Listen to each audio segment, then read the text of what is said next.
안녕하세요, 국남입니다. 아뿅! 와! 오늘은 우울한 감정에 빠지는 방법에 대해서 한번 이야기를 해보려고 합니다. 살아가다 보면 어느 순간 나도 모르게 우울한 감정에 우울감에 빠지는 경우가 있습니다. 여기서 우울감과 우울증에 대한 차이점을 간단히 말씀을 드리자면요, 우울감은 마음이 답답하거나 근심스러워 활기가 없는 감정 상태를 말하고요. 우울증은 일시적으로 기분만 저하된 상태를 뜻하는 것이 아니라 생각의 내용, 사고 과정, 동기, 의욕, 관심, 행동, 수면, 신체 활동 등 전반적인 정신 기능이 저하된 상태를 이야기를 합니다. 만약에 이러한 증상이 거의 하루 종일 이 증상이 나타나시는 분들은 치료를 받아보시는 것도 좋을 것 같아요. 자, 본격적으로 이야기를 한번 시작해 보도록 하겠습니다. 우울감에 빠지는 이유, 저는 그렇게 생각해요. 우울한 감정은 행복하기 때문에 발생하는 증상이다. 왜냐하면 우리는 모두 행복하기 위해 살아가고 있는데요. 그래서 내가 좋아하는 일을 하고 그 좋아하는 일을 한 번으로 그 일을 통해 번 돈으로 맛집을 찾아다니거나 취미활동을 하는 등 다양한 활동을 즐깁니다. 오로지 행복하기 위해서 말이죠. 여러분, 만약에 행복하다라는 감정의 상태가 최대치에 다다른다면 어떨 것 같으세요?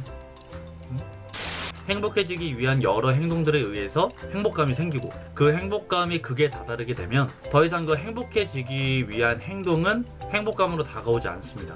예를 한번 들어볼까요?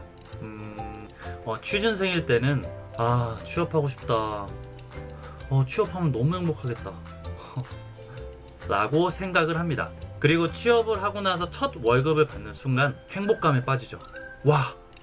하지만 한 달, 두 달, 세 달 그렇게 달달이 계속 월급이 들어온다면 나중에는 그 월급 받는 것이 행복감으로 다가오진 않습니다. 당연히 들어와야 될 돈이라고 생각할 뿐이죠. 그렇게 일을 하다 보면 결국 우울감이 찾아오게 됩니다. 한 번씩은 겪어본 적 있으시죠? 한순간에 엄청나게 행복감을 느끼게 된다면 그 여운은 정말 오래갑니다. 다른 것을 해도 행복하지 않고 행복감이 떨어진 상태, 즉 우울감에 빠지게 되고 그것이 익숙해진 이후에 다시 행복감을 느끼게 되는 거죠. 이런 과정이 반복됩니다. 행복했다가 우울했다가 행복했다가 우울했다가 우울한 순간은 결과적으로 나중에 해소가 됩니다. 자기도 모르게. 그리고 어느 순간 웃고 있는 자신을 발견하게 되죠. 그러다가도 이렇게 막 웃다가도 나중에 다시 우울하게 됩니다. 이런 과정 한 번쯤은 겪어보셨죠? 잘 생각해보세요. 지금 제가 하는 말이 공감이 되실 거예요. 아무리 행복한 사람이라도 우울할 때가 있는 법이니까 우울감이 혹시라도 찾아오게 됐을 때는 너무 두려워하지 마시고 다시 행복해지려고 하는구나 라고 생각하셨으면 좋겠습니다.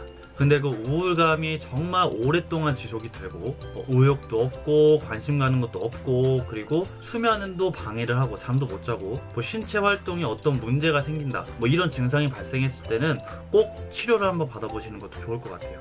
아셨죠? 아프면 안 됩니다. 자, 오늘의 영상은 여기까지고요. 이 밑에 보이죠? 이 밑에 메일로 어떤 고민사항이나 제가 조언해드렸으면 좋겠다라는 어떤 것들, 어떤 주제든 메일로 보내주시면 제가 바로 영상으로 촬영을 해서 유튜브에 올리도록 하겠습니다. 제가 메일을 공개한 지가 좀 됐는데 하나도 안 왔어요. 이제 저 우울감에 빠지면 되나요? 그럼 다음 영상에서 뵐게요. 안녕!